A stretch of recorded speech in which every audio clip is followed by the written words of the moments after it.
Alright, here's a patch preview people have been asking for patch 5.8.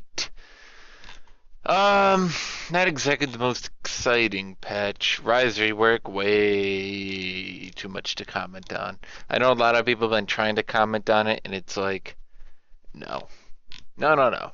Lots of changes, pretty much a new champion. Gonna have to plan to get a feel for him. This is actually a very relevant change. A lot of times when you're playing Malphite, you would try to ult into Ahri and you would get charmed.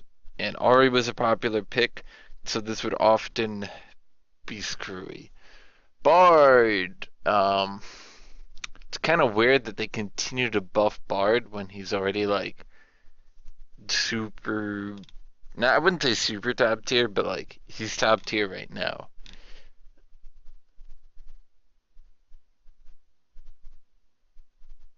Um, this is kind of a weird change. They didn't. I don't know what they're thinking about that one. This. It's like, all right. It seems weird that they're trying to make Mundo viable, where at the same time they're like hard nerfing the fuck out of him with the Blade of the Ruined King. Yeah, Blade of the Ruined King change. Um, I mean, this is the other thing is I don't like this change purely because what the problem is, this means Mundo farms with cleavers from range forever. And we already have a champion like this, it's called Morgana. This isn't fun. Maybe if they gave him more base health, more base armor, make it even off by level 18, but like this this isn't fun. And isn't that what Riot says? Oh, we want it to be fun, but I feel like with champions like Maokai who just Q you away every time you get close, champions like Sion who just cue the creep wave. Champions like Mundo now who are just gonna throw cleavers all day to farm. It's like this is not a fun way to play top lane, and especially because lane dominators like Darius, like Garen, like what are they gonna do against Mundo? It's not like he's squishy. They can't just jump on him and kill him. Sure, against Riven, this is probably fair because Riven can shield the cleavers, deny him CS, and but against like normal champions, it just doesn't feel fun, and that's really the problem. Uh, this is probably a good change overall. Um, yeah, that's all I have to say. Graves was being a little bit of a big bully. This change isn't going to do much. Her win rate might jump from 54% to a low 53%. Maybe even hell, let's call it 52%. Hell, let's go further. Let's go 51%. If you're going to say Jax deserves a 47% win rate because if he gets ahead, he snowballs too much, then a champion who's got a 40% health execute doesn't deserve to be that strong. Because Jinx can hyper carry, much like other champions, except she also has a 40% health execute, so that even if she's fallen behind, she's still very relevant in the game, which is just dumb. Um, yeah, this seems to be the problem with Kha'Zix is he's just gonna get murdered by tanks right now. I mean, the Blade of the Ruined King change might help him, but Kha'Zix has never done very good against tanks. His base survivability is his health and his armor have always been crap, and he doesn't have any mitigation anymore. So unlike a champion like Zed, who does absolutely catastrophic levels of damage on top of a percent health damage nuke, Kha'Zix doesn't have anything. Um, this is kind of like yeah, whatever change. I'd really like it if they just went ahead and did the Mordekaiser rework already. Like I know the one they did it wasn't highly received, but it had a lot going for it. It was one of the reworks I was actually looking forward to. It wasn't like the bullshit Skarner rework where it was like, all right guys, we're gonna remove everything that makes Skarner fun and nerf him. Why isn't anybody playing Skarner? It wasn't like the Sion rework, which Sion to this day, the Sion and Heimerdinger rework, in my opinion, Again, if I was to teach a course in game design, I would use the Scion and Mordekaiser rework as like the list on how to not do things. And that's purely from a gameplay mechanic. I think Scion visually, aesthetically, is probably the best design that League has ever done. But from a gameplay standpoint, but the Mordekaiser rework, I actually saw a lot of potential in that. Um, it seems weird to me that they gave him a 10% health buff, and then they've lowered now his total health per level scaling, but by 16 per level now? I don't get it. I really don't. It's like, at the end of the day, why even add the 10% health buff if you're just gonna nerf him to where it didn't matter to begin with? You know? What's even the point? I don't know. This is a whatever change. Um, I think this reduces the RNG, and I know it wasn't random, but yeah, it was kind of random. Uh, so this helps a lot too. I can see this doing some funky things like, oh, Shen blocks a skill shot that would have killed them. But in the end, um, I think this is finally going to be what it takes to put Shen or Sion into the shit tier.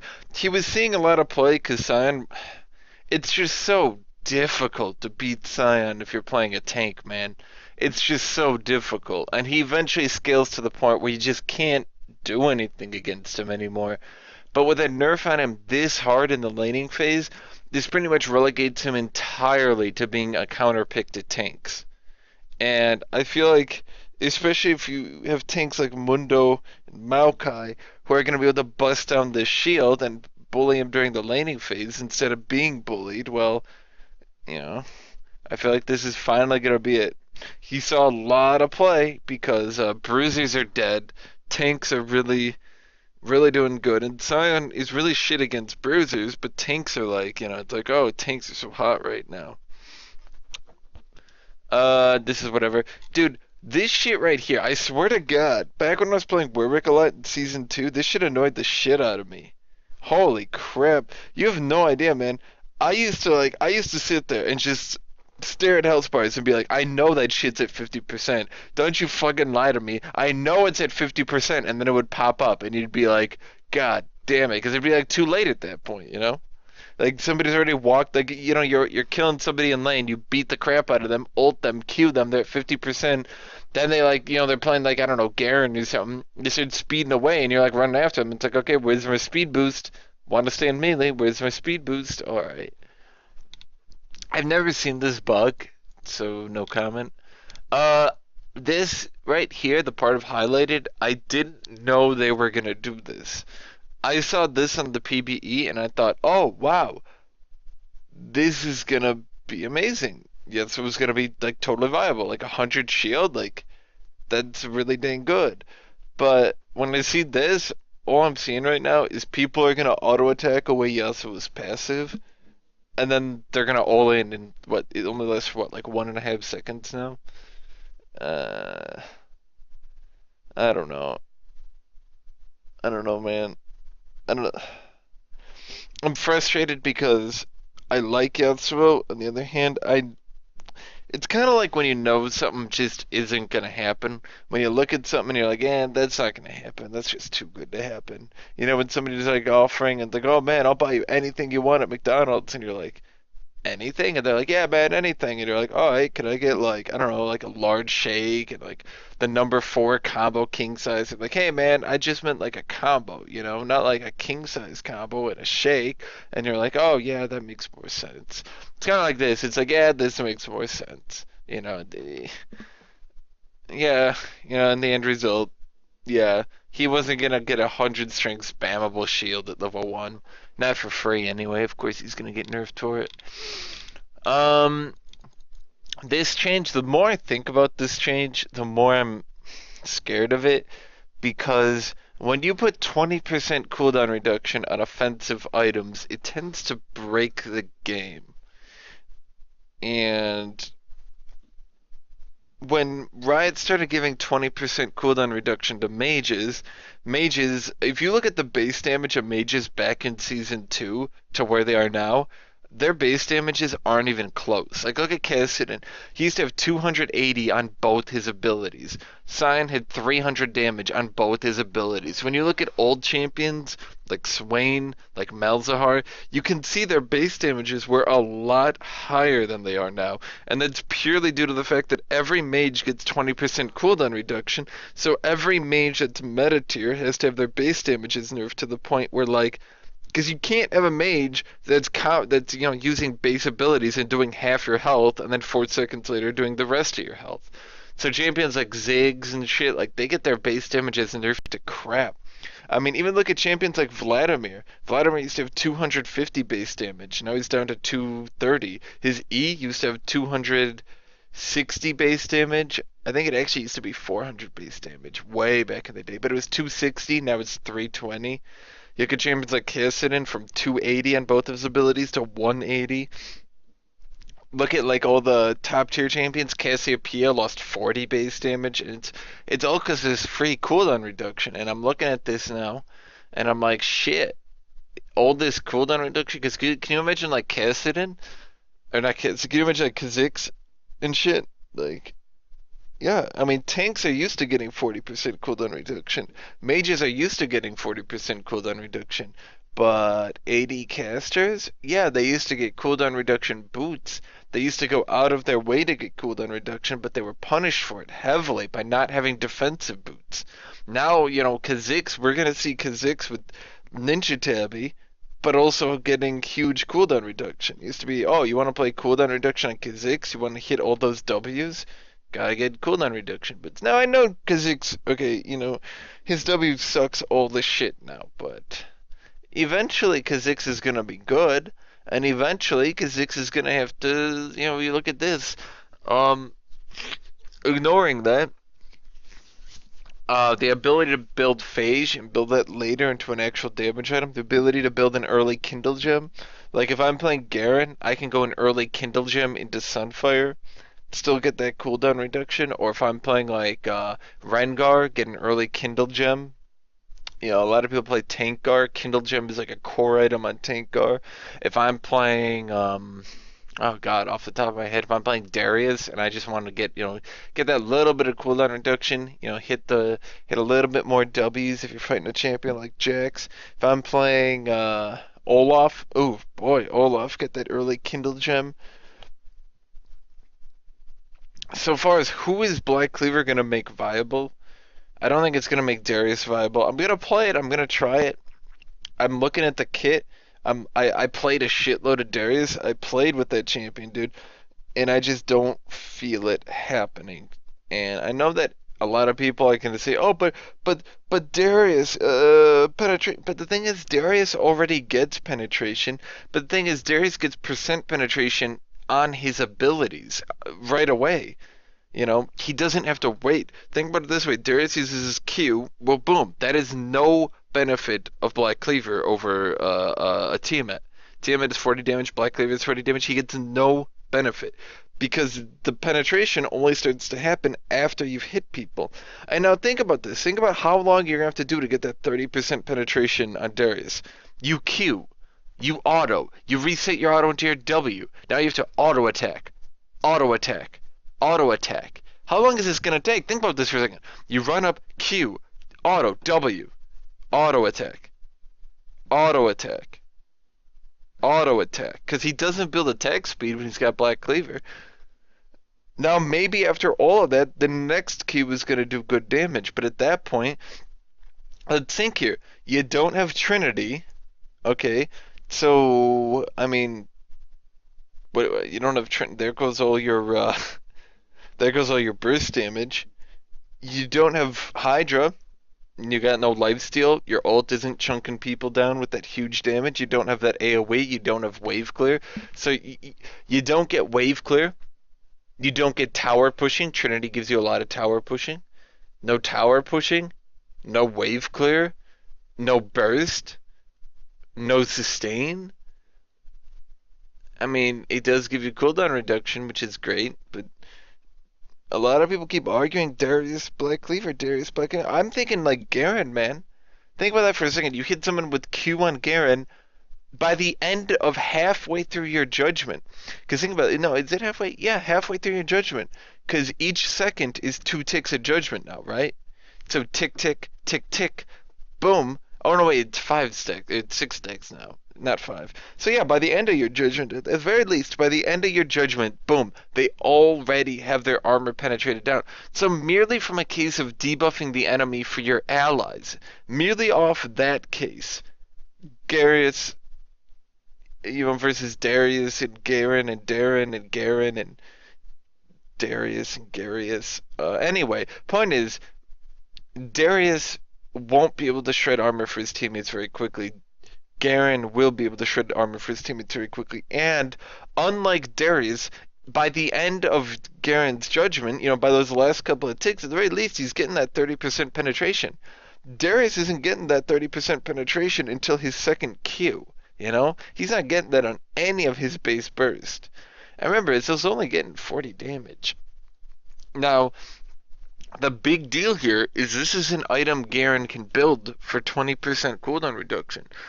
It used to be Darius could get, the 30% cooldown reduction. He used to be able to get the 20% off Frozen Heart, 10% off Spirit Visage, go 5% Masteries, boom, you have to 35%. Garen, he could get Spirit Visage and he could get 5% through Masteries. I always said, when I was playing Garen the other day, you might remember, I said, man, if I could get some cooldown reduction on this champion, he'd be amazing.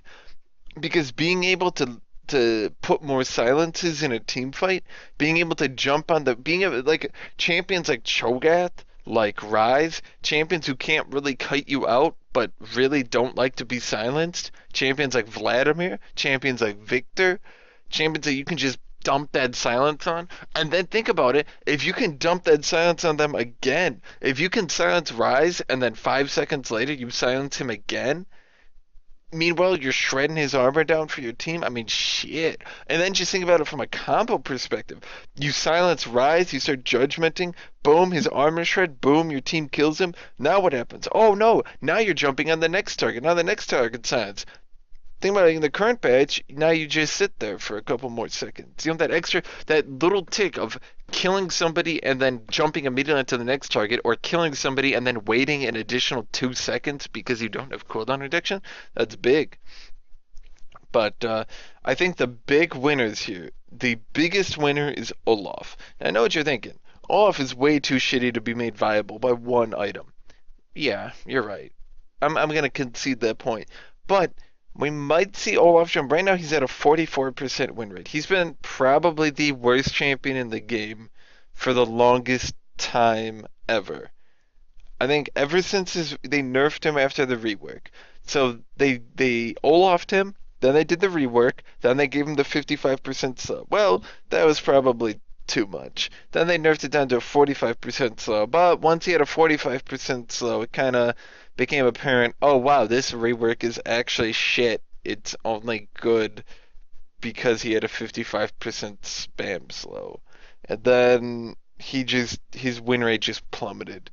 He went from like, yeah, he's kind of competitive to overnight on one change. It was like, wow, why the fuck are we playing this champion? He sucks. And then nobody has touched him since. So really what we're probably going to see here, he might be bumped up to a 47% win rate. He might join Jax in like, well, this champion isn't terrible, they're just not very good. A lot of people are saying things like Talon, like Kha'Zix. I think the big losers here are going to be tanks, because Zed is going to build Blade of the Ruined King, he's going to build Black Cleaver, he's going to shred your armor by 30%, he's going to murder the shit out of you. I think Kha'Zix, so, a lot of champions are going to profit here. The big thing is I don't think this is going to bring any champion who's not competitively viable into the competitive sphere. No champion who, like, this isn't like, Blade of the Ruined King level broken. This isn't like Holy Mother of God. There's a new item out there that's doing 8% health damage on every attack. All of a sudden, Shyvana is dealing 1 damage item and comboing people down. That's not going to happen. This is gonna take champions who are already building it and make them better. What we're likely gonna see is Blade of the Rune King and Black Cleaver are gonna have some nasty, nasty synergy, and not looking forward to that one.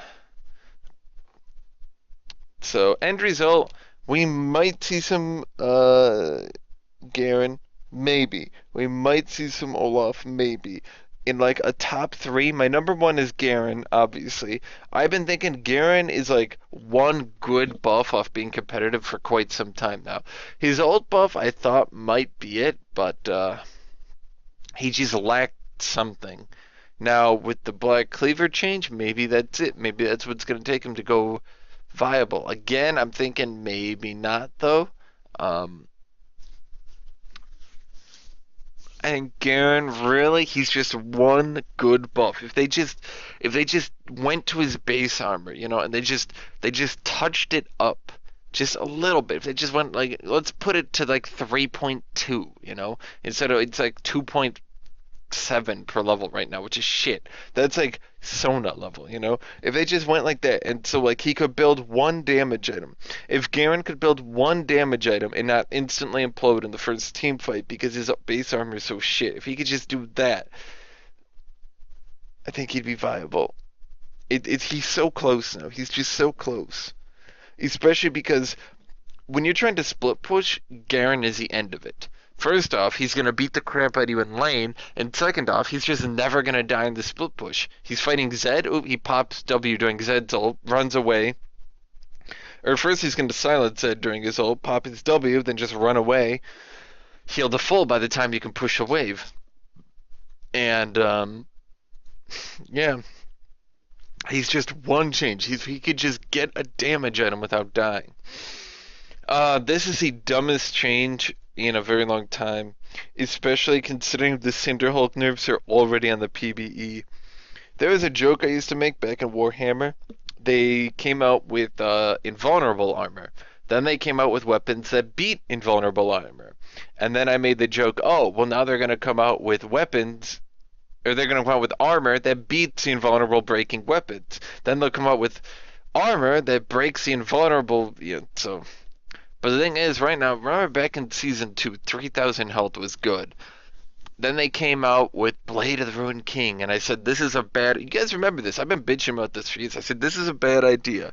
Adding a core item that does percent health damage is bad for the game, because it means health is going to get power creep. Because Riot's not just going to allow tanks to be shit, Just because Blade of the Ruined King exists, Riot's not going to say, oh, well, Blade of the Ruined King exists, we're just never going to allow tanks to be good again. Obviously, eventually, they were going to allow tanks to be good again. Well, now tanks are running around with 4,000, 5,000 health. Like, tanks are running in 3,000 health by, like, level 12. Shit's fucked. So obviously, what do they do? Oh, I got an idea. Let's get Blade of the Ruined King, lifesteal on the on-hit passive. Well, great. What does this mean? Maybe not now. Maybe not a season from now. But maybe in Season 6, Riot's finally going to come up and they're going to say, man, tanks have been shit for a very long time. How do we make them viable? And we're going to see another wave of power creep. Might be 6,000 health. Might be 7,000. Maybe we're going to see a new tank even tankier than Sion and Maokai. Maybe there's just literally going to be a brick wall on feet. He's going to be called Bricky, the Brick Wall. You thought Sion running on with 400 armor and 5,000 health was bad? Wait until you meet Bricky, the Brick Wall. Sion's gonna look up to the guy and be like, Papa? Um...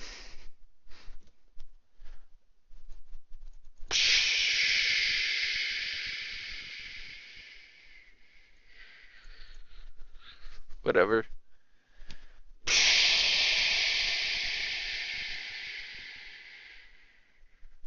Whatever. Yeah, this probably needed to happen. When it was 500 health, it was too weak. But when they pumped it up 150 health, I thought to myself, huh, Righteous Gore was a bad item. Now it's Got 150 more. Can you think of many items that would be bad still if you gave them 150 more health? You give Trinity 150 more health, top tier. Give Frozen Mallet 150 more health, top tier.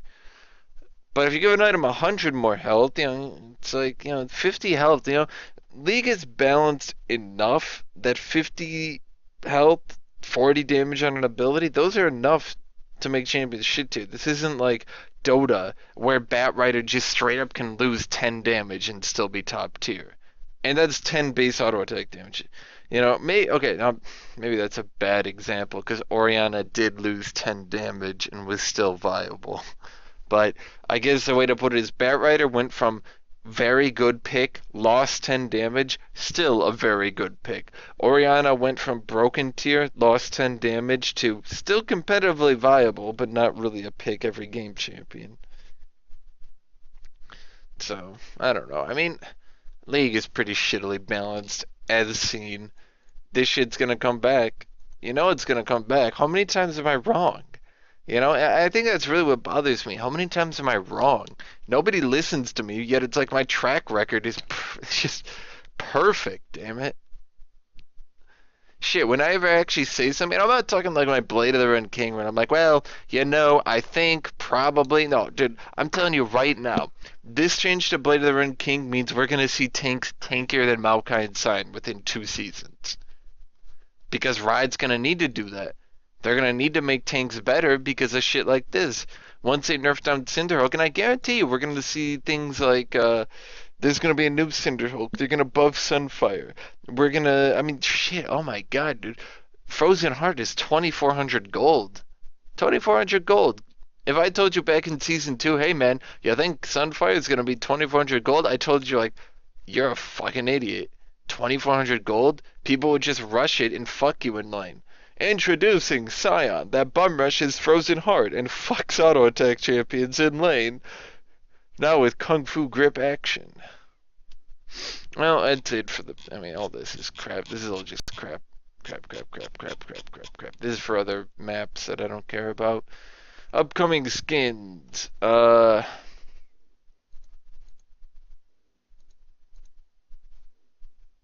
That one's kind of cool, actually. It'll probably be really lame in lane. That one's... I don't like it at all, actually. Huh. This is kind of nifty, but not really my cup of tea. This one is trying too hard. I know what they're going for. They're just trying too hard. This one, the artwork is really cool, but in-game, it's gonna look really lame. Alright, that's it. I'm going to sleep.